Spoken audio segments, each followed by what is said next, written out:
Bueno, buenos días. Estamos acá con el arquitecto Julio Santana, presidente de la Casa Curuchet. Y bueno, nos va a contar un poco sobre este gran proyecto. Julio, buen día. Gracias primero, antes que nada, por recibirnos. No, por supuesto que es un placer siempre recibir a colegas y más cuando están con una iniciativa que tiene que ver con el Colegio de Arquitectos, una provincia querida también por mí como es Neuquén. Así que bueno, me parece una linda iniciativa en la cual trataremos de colaborar. Buenísimo. Contanos, Julio, a ver, un poco de la información de la casa para quien no la conozca. Bueno, la Casa Curuchet es la única casa construida en todo el continente americano por Le Corbusier. Bien. Es decir, hay otra obra, que es un pabellón universitario que está en Harvard, que sería la segunda obra Bien. en el continente americano, siendo que esta es la única casa. Bien. Fue proyectada en 1948 y construida entre 1949 y 1955. Increíble. Bastante tiempo.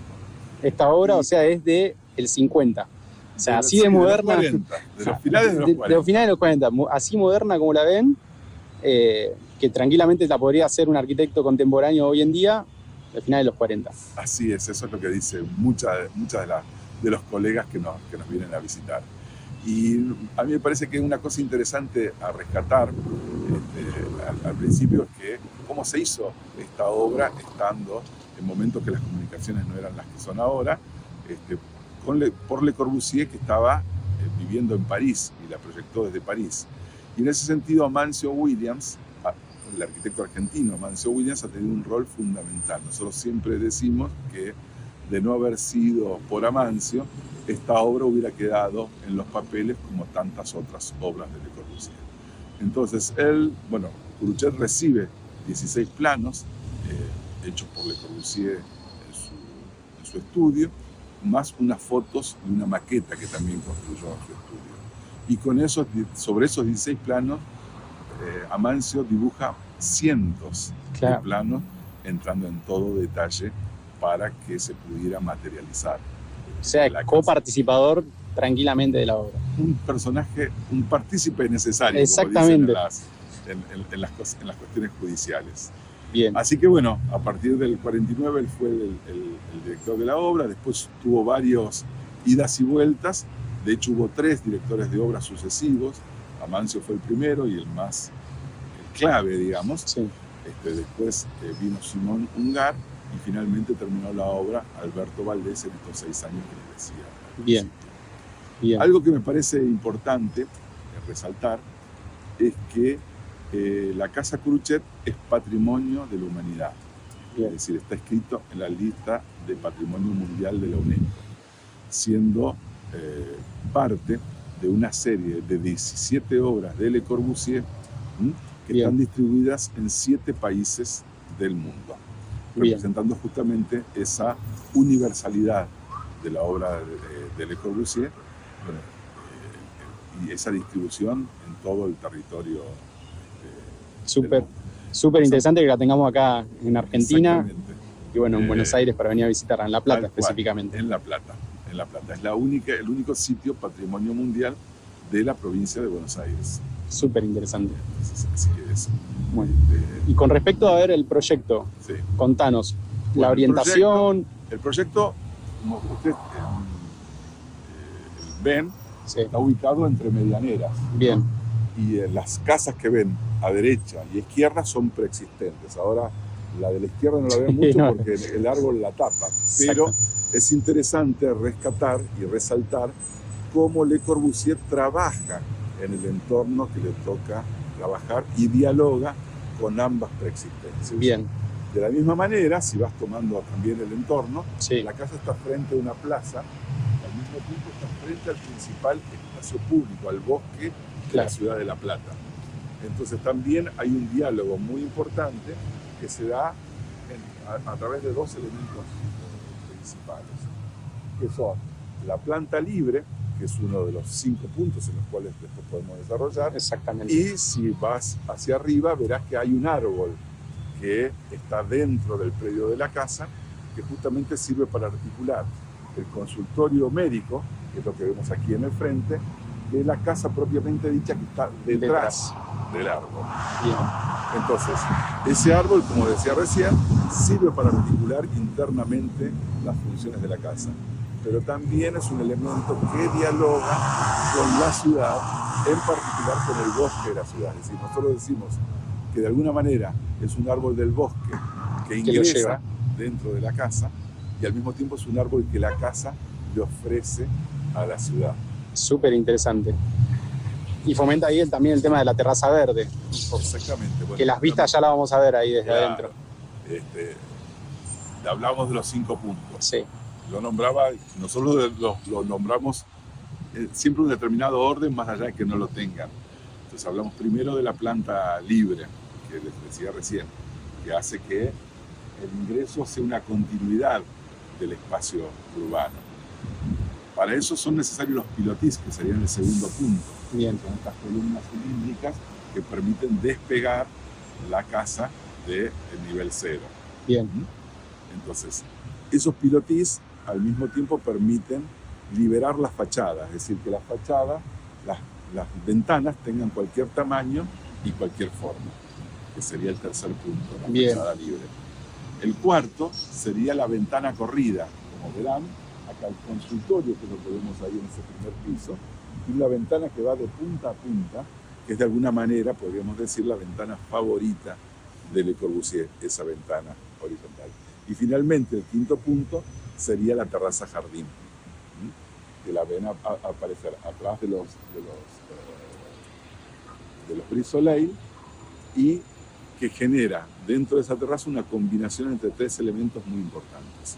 El primero es el Brise Soleil, el segundo es el árbol, de esto ya hablamos de ambos, y el tercero es este baldaquino que tiene la casa, este techito, ¿no? Que sirve desde el punto de vista compositivo para tomarse de la altura de la casa preexistente, claro, que está a su derecha. Y por otro lado sirve también para regular, junto con el Brise Soleil y con el árbol, la entrada o no de los rayos de sol, claro, en verano o en invierno. Es un parasol. Esta terraza y la casa en general la vamos a encontrar prácticamente en sombra durante todo el día, durante el verano, y por el contrario, en el invierno va a tener luz de manera permanente. Buenísimo, buenísimo. La orientación del terreno sería norte puro. Norte puro. O sea que es una orientación ideal. Perfecto. Tanto por la orientación respecto del sol, sí, como respecto de las vistas. Buenísimo. Perfecto. Bueno, ¿vamos a recorrerla? Sí, hagamos un café ahí. Bueno, vamos a ingresar a la casa. Hola. ¿Cómo va, Julio? Muy bien. Bueno, acá estamos en el ingreso, en la planta libre de la casa, y lo que nos encontramos es con el primer tramo de la rampa y con el árbol. Increíble el árbol. Permiso, ¿no? Sí, sí. Que son los dos articuladores de la parte del consultorio que está hacia el frente del terreno y la parte de la casa propiamente dicha que está hacia el fondo del terreno. Esto también, corregime si me equivoco, un poco lo planificaba Le Corbusier para no bajar la mirada, para hacer exactamente esto, poder ir filmando en un futuro la casa sin tener que bajar la mirada mientras que uno camina, ¿no? Exactamente, es lo que Le Corbusier llama el promenade arquitectural, bien, o sea, el paseo arquitectónico, hablando en español. No, es una espacialidad. Que hace que haya un recorrido, ¿no? Y con la rampa lo que hace ese recorrido es ser facilitado. Uno no tiene que prestar atención a la rampa como le tiene que prestar atención a una escalera. Exactamente. Entonces, llegados acá, bien, a este punto, que es el primer tramo de la rampa, bien, nosotros tenemos dos opciones. O entramos a la casa propiamente dicha, bien, o seguimos con el segundo tramo de la rampa hacia el consultorio. Buenísimo. ¿Vamos entonces para la casa? Vamos para la casa. Esto haría el doctor Curuchet después de terminar de atender, entonces... Exactamente. Vendría... Acá hay una cosa interesante para ver, sí, pasar adelante, así sí, no molesto yo en tu toma, es que también la escalera es una promenada arquitectural. Claro. Porque la vista se dispara hacia la calle, hacia Claro. distintos lugares, de repente se ciega. Sí, no es un lugar cerrado, el típico núcleo de escalera que hacen en una torre, Todo lo contrario. sino que, mira, Y se separa de la miradera, y si vos tomas para allá, ves como súper interesante. nuevamente te encontrás con el cielo Ya vas viendo, y con la plaza. te vas sorprendiendo Se de cierra de nuevo. Claro. Acá, por acá seguirías hacia los dormitorios, y si seguís directamente, vamos hacia la terraza jardín. Ahí ya subimos. Claro, súper interesante. La iluminación que tiene, hoy es un día bastante nublado. Nublado, sin embargo, la luz. La luz es impresionante. Pero este es el estado comedor. Y si seguimos, llegamos a lo que es el corazón Claro. de la casa, que es justamente la terraza jardín. Es en una casa que está en un terreno muy estrecho, de 9 por 20, Claro. en promedio, que es trapezoidal. Sin embargo, la luz, el aire, el sol nunca falta. No. Y eso es por este juego espacial que consigue Le Corbusier, abriendo esta terraza con este baldaquino prácticamente en doble altura, Sí, que, como les decía hace un ratito, articula tanto la luz como la entrada del sol, por lo tanto... sí, y le da una contención espacial también a este sector, absolutamente. porque no te deja a la intemperie. Creo que si uno está acá, o sea, si está fuera, está bien que justo el árbol también un poco lo hace algo similar, pero te da una contención espacial, nada, súper interesante, como un poco de refugio dentro del exterior, sin que sea algo agobiante, ¿no? Porque tiene una altura bastante Dos considerable. alturas. Doble altura. Es una doble altura. Exactamente. Súper interesante. Acá, entonces, el doctor Curuchet, Hablamos hace un ratito Sí. de la orientación. sí, Siendo la casa este lado en diagonal, que además es un diálogo con la Ciudad de La Plata, es un terreno típico de la Ciudad de La Plata. claro, Está en una suerte de diagonal, aunque no sea estrictamente así, es un bulevar, claro, pequeño bulevar, pero esta frente a 45 grados, lo que lo obligó a Le Corbusier a encontrar una manera de dialogar con esa doble geometría que tiene Claro. la Ciudad de La Plata, que tiene una retícula ortogonal muy fuerte, Claro. pero también tiene otra retícula diagonal. claro. Entonces este baldaquino reproduce esa doble geometría tomando esta forma trapezoidal.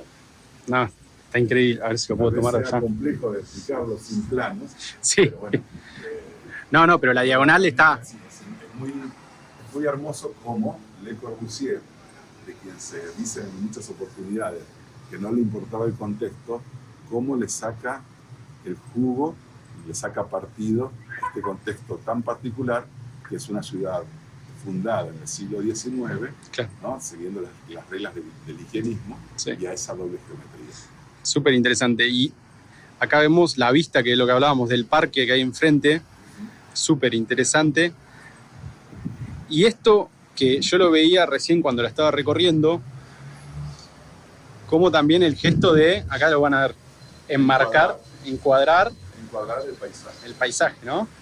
Es el ser humano, el hombre, hubiera dicho Le Corbusier en la década del 40 o del 50, dialogando con la naturaleza. El Exactamente. paisaje no es un objeto que se posa, No, ni es que se mimetiza. Acá hay un diálogo, un verdadero diálogo. Y súper. el diálogo es a través de las vistas y también de este manejo del clima y del sol, como estaba diciendo, de una manera absolutamente pasiva, ¿no? Sí. Sin aire acondicionado, sin ninguno de los elementos básicos que hacen a ese diálogo de la arquitectura con el ambiente, con la naturaleza. Súper interesante. Siempre, para mí, lo más destacado es que vuelvan a pensar en la fecha que se diseñó y en la fecha que se construyó. 1948 es el momento del proyecto, hasta el 49, y 1949 al 55 es el momento en que se construye. Súper interesante.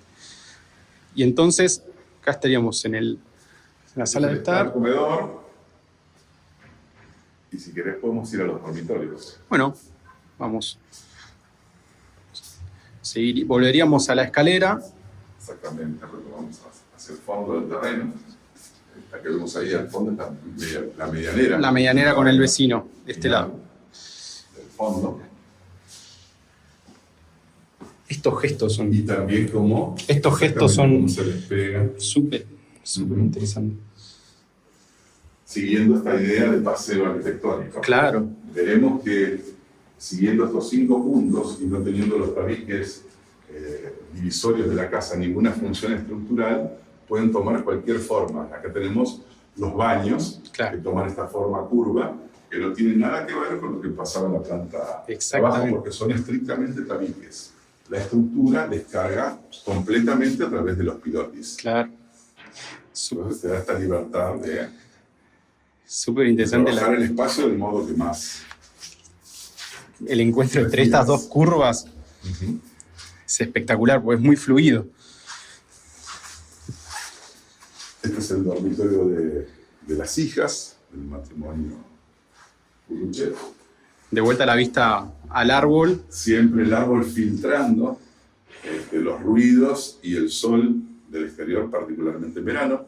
Este árbol es de hojas, es un álamo. Claro. Ustedes los neuquinos los conocemos bien. Muy bien. Sí. Que es de hojas caducas, por lo tanto en el invierno permite que cuando se caen sus hojas, permite que el sol entre en el dormitorio, y ahora está completamente arrancado. Espectacular. Este es el tercer dormitorio, que también puede trabajar, puede ser tomado como un estudio. Quedaría un balcón a la doble altura. Sobre el TAP. Yo estoy observando desde el dormitorio principal. Ahí lo vemos, Julio. Este dispositivo también puede cerrar. Mira. Muy bueno. Volver a abrirse con facilidad. Muy bueno. 70 años después sigue funcionando. Sigue funcionando, eso. Exactamente lo que estaba pensando recién. No, es muy interesante cómo maneja acá las curvas.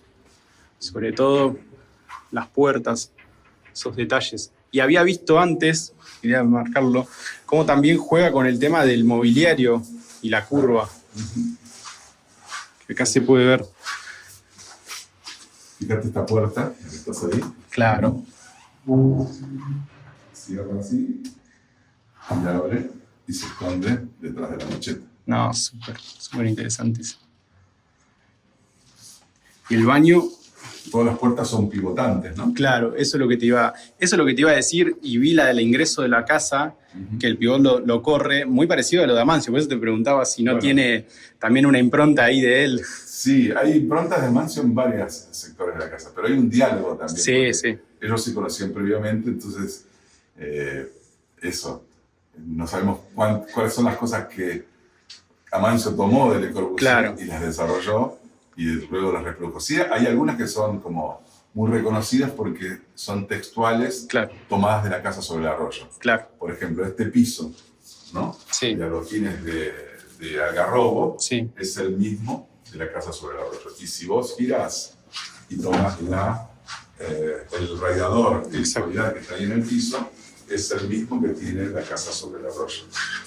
Y así estos son dos elementos importantes, pero hay unos cuantos más que incluso ahora, en el proceso de puesta en valor que tuvo la casa sobre el arroyo en los últimos años, nos visitaba tanto la que era su directora, en ese momento, que ha trabajado mucho en que hoy podamos tener la casa en estas condiciones. Sí, en la restauración. Como la empresa constructora nos visitaron en muchísimas oportunidades justamente para poder reproducir, por ejemplo, algunas canillas. Hay una cantidad de elementos repetitivos entre una y otra casa. Sí, fue vandalizada. Ese puente es Amancio Williams, entre una y otra casa. Quería hacer una toma acá del baño, más allá de los artefactos, el tema de la iluminación, cómo entra la iluminación natural por toda esa faja de vidrio y la claraboya ahí. Sí. que es súper interesante el tema ese de estar en un espacio central y tener una buena iluminación natural. Exactamente. Y originalmente, también es difícil cuando uno lo está filmando, Sí. pero Le Corbusier había pensado Sí. que los muros del baño, los tabiques, llegaran a 1,40 m y arriba nada. Cosa que la búsqueda de privacidad de Kuruchev difícil. no permitió que terminara de... Bueno, pero le da una apertura, esa faja de vidrio le da una No, apertura sí, interesante. A ver, seguimos.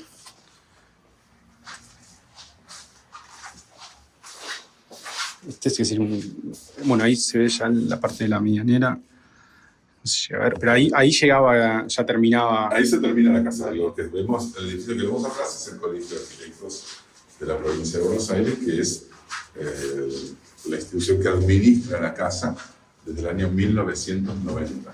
Bien. Y acá estamos en el dormitorio principal, que como verán es bastante pequeño, no sé si se observará en la filmación, porque bueno, Sí. esencialmente. Pero estando en el fondo del terreno, tiene esta doble iluminación Sí. que viene desde el sur por un lado, y también esta situación de balconeo hacia el estar primero, hacia la terraza jardín segundo y hacia el parque y a la ciudad en tercera instancia. Sí. Y con esta posibilidad, que ahora lo vemos de este lado, Exactamente. si uno quiere más privacidad, Completado. y quedó un revestimiento de madera. Separado. Muy bueno.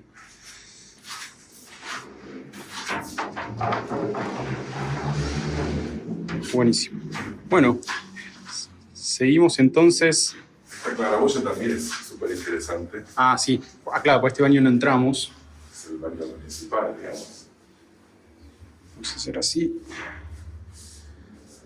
De vuelta al mismo gesto que teníamos antes, el mismo gesto que teníamos antes Exactamente, del vidrio. del vidrio y la otra claraboya. Que acá se ve más clara la falta de privacidad que buscaba Kuruchev si lo hubiéramos dejado 1,40 m. Y digamos que sí, se veía bastante hacia adentro, ¿no? Se ve, viste, una... Ahí está directamente al exterior. Sí, las dos. Ah, mira. Al exterior, incluso esta tiene un mecanismo, Sí. como si fuera la lente de una mira. cámara. No funciona, ¿no? Estamos en pleno proceso de puesta en valor. Bueno, cuando vuelva a funcionar voy a volver a este filmar. mecanismo. Pero Súper. no va a ser muy difícil. Claro. Ya lo tenemos encaminado como para que Voy a ver si puedo llegar. próximamente esté funcionando como corresponde. Eso sería como un objetivo de una cámara. Exactamente. Se abre y se cierra para que entre la luz. La luz y se renueve el aire. Claro. Bueno, ya tendremos un capítulo 2 cuando esté terminado. Con todo gusto. Es parte de la ingeniería, de la forma de pensar la arquitectura, ¿no? Entonces, Sí, hay un pensamiento, como verás, integral. sí, sin como duda. pensaban los maestros modernos. Sin duda. ¿No? Sin dejar detalle. Exactamente, o sea, y usando la misma concepción para el detalle que para el conjunto. Claro. Es decir, la modernidad sí tuvo uno de los valores que ha tenido el movimiento moderno, ¿no? Que podemos decir del 20 al 60, por decirlo más o menos con cierta ambigüedad de fechas, era pensar desde la cucharita del café que se iba a tomar en la casa hasta la ciudad con el mismo criterio, ¿no? Súper interesante. Y por las mismas mentes, ¿no? Claro, siempre en equipo, siempre de una manera colectiva, más allá de que determinados personajes resaltaran más que otros, o tuvieran tal vez el ego más fuerte que otro, pero en definitiva siempre se entendía un proceso coherente y colectivo. La coparticipación. Buenísimo. Para abarcar todo esto, ¿no? Sí, que no es nada sencillo. Para nada. De hecho, por eso se ha ido abandonando con el tiempo, ¿no? Claro. Es decir, eran tiempos en que los arquitectos, las distintas profesiones y también la gente en general tenía cosmovisiones, no especialidades. Importaba la visión del generalista, ¿no? Incluso, por ejemplo, en la medicina, lo mismo, hoy la medicina está hecha fundamentalmente por especialistas. Claro. Y el propio doctor Cruchet tenía esa misma mirada que podemos decir que tenía Le Corbusier. Era también desde la medicina moderna. Él decía, por ejemplo, una de sus frases era: quien solo sabe de medicina, ni de medicina sabe. Bueno, súper exacto. Esa mirada integral, de mirar el mundo, siendo la medicina o la arquitectura o cualquier disciplina una parte de ese mundo que tiene sus reglas generales. Este lugar también. Este lugar es como un lugar también mágico, sí, donde se ve desde el punto de vista plástico este juego de diagonales, de hoy, de fugas, ¿no? Tanto de la carpintería como de la rampa. ¿No? Y bueno, no lo van a notar porque están viendo una imagen, pero tiene una circulación de aire esta casa espectacular. Excepcional. Bueno, que le da Hay la otro posibilidad. concepto de Le Corbusier, que es lo que él llama el espacio indecible. Claro. ¿No? Él habla que es la cumbre de la emoción plástica. Y yo creo que en esta casa él lo consigue, ¿no? Claro. Por ejemplo, nosotros tuvimos hace unos años la visita del presidente de la Fundación Le Corbusier. Mira. Se llama Juan Picón, que es un profesor de Harvard. Sí. Y nos imaginaron un estudioso extremo de la obra de Le Corbusier. Y ingresó acá, y cuando llegó a este punto en el que estamos nosotros, empezaron a caer las lágrimas de la emoción, porque nunca desde los planos había logrado comprender la espacialidad que tiene y la fortaleza plástica que tiene esta casa. Así que bueno, son anécdotas que las pasan cada tanto. No, este lugar es muy, muy lindo. Muy, muy lindo. Y hacia allá entonces... podemos ir a los consultorios. Vamos a los consultorios, exactamente. Me había olvidado que nos faltaba eso. Acá lo que podemos ver es una escultura, que está en el principio de la casa, que es una escultura de Ennio Iommi, un escultor muy importante que en ese momento era un jovencito y que después desarrolló toda una trayectoria muy importante y es muy reconocido en la Argentina y en el mundo. Y acá estamos ingresando a la zona de trabajo del consultorio. Voy a hacer un paneo. El árbol. El árbol siempre presente. Ambas zonas, los sectores. Yo te digo, vine en el 2009. Ajá. Y está crecido el árbol. Sí, está enorme. Sí, crece inexorablemente. Pero es hermoso. Aparte se puede ver la textura del árbol con el liso del blanco de las paredes. No, parece otra obra dentro. Sí, parece una escultura. Una escultura dentro de la casa. Bueno, entonces... Adelante. Permiso. Acá nosotros tenemos el consultorio, el lugar de trabajo del doctor, que además era un médico muy especial. No es casualidad que haya conocido, aunque no personalmente, pero que haya llamado a Le Corbusier, porque además él había conseguido hacer, y acá se puede ver en esta vitrina, él se había transformado en diseñador y constructor de su propio material quirúrgico, su propio material quirúrgico. Como se ve en el libro ese que está a la izquierda, él planteaba una cirugía aximanual, es decir, que el instrumento quirúrgico seguía el eje de la mano, contrariando a la línea que en ese momento era más fuerte dentro de la cirugía, que era la cirugía crucimanual de los instrumentos. Entonces, de alguna manera, teniendo ese criterio de hacer las incisiones lo más pequeñas posibles, contradiciendo la amplitud del campo operatorio que sostenía la medicina de ese momento, él necesita, para sostener ese pensamiento médico que tenía, quirúrgico, necesita diseñar y construir su propio instrumental quirúrgico. Y ahí me parece que hay una historia muy interesante, que es que Cruchet, el padre de Cruchet, era un inmigrante pobre que había sobrevivido en los primeros años, el resto de su vida también, con un pequeño taller de herrería, ¿no?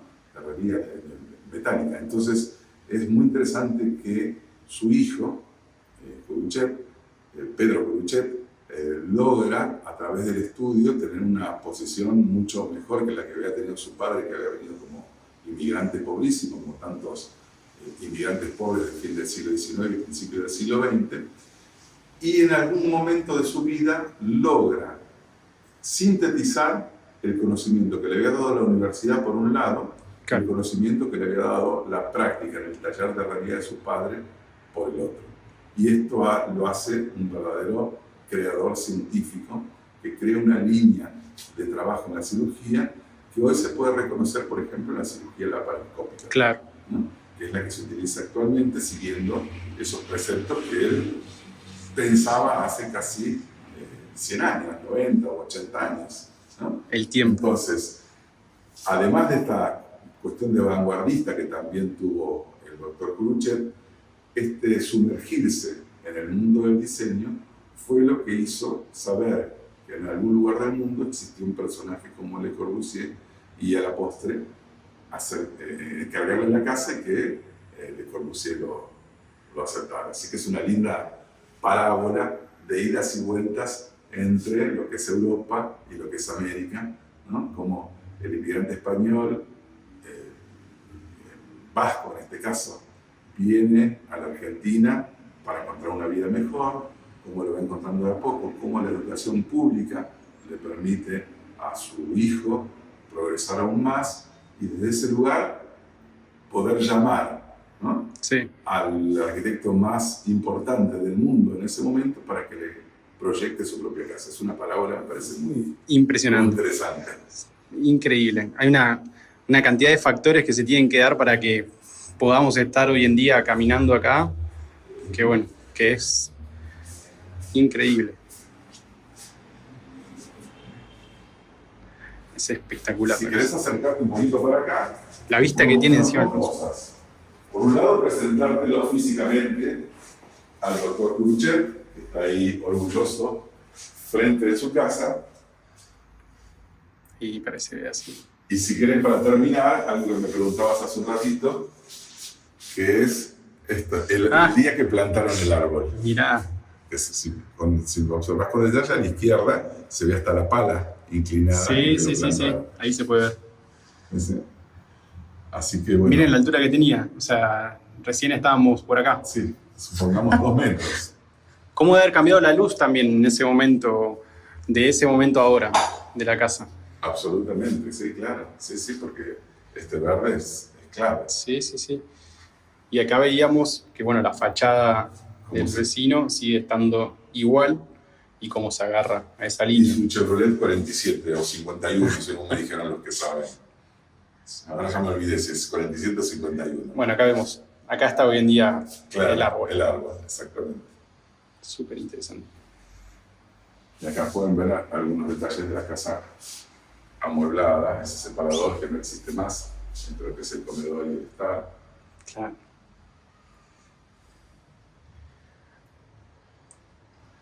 Y si giras a la derecha, puedes ver también el contraste entre una obra hecha unos años antes, ¿no? Tampoco tanto, pongamos 40 años antes, ¿no? Y esta casa que ya tiene, desde que se proyectó, 75 años. No. Este año, ¿no? Pero bueno, tiene un significado. Pongamos que tiene unas 115 años y la otra 75. Y parece que fueron de 2 culturas absolutamente distintas, ¿no? Y la vista es maravillosa. Maravillosa. Bueno, vamos acá al espacio central. Dale. Y así.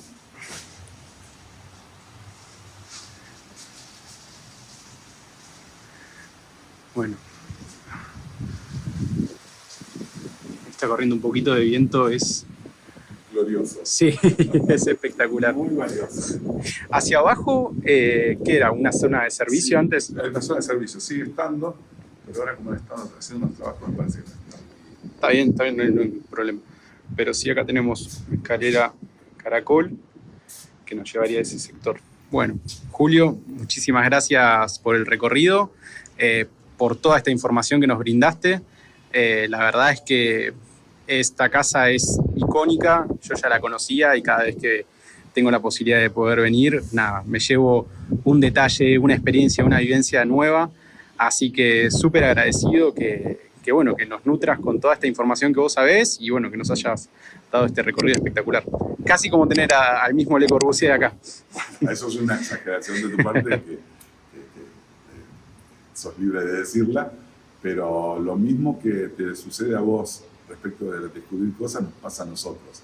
Yo hace 12 años que soy el director de la casa y seguimos descubriendo cosas nuevas. Por ejemplo, durante toda la pandemia, ese momento tan feo que vivir como humanidad, el hecho de, por ejemplo, estar encerrado, imaginar estar encerrado en la casa Corbusier, era no estar encerrado. Porque claro. Son tantas las variantes que te permite la casa, la relación con el exterior, darle los rincones de sombra, de luz. Bueno, es como no estar encerrado. Bueno. Entonces ahí también hay un secreto de lo que es la buena arquitectura. Sin duda alguna. Muchísimas gracias de vuelta. No, por favor. Gracias.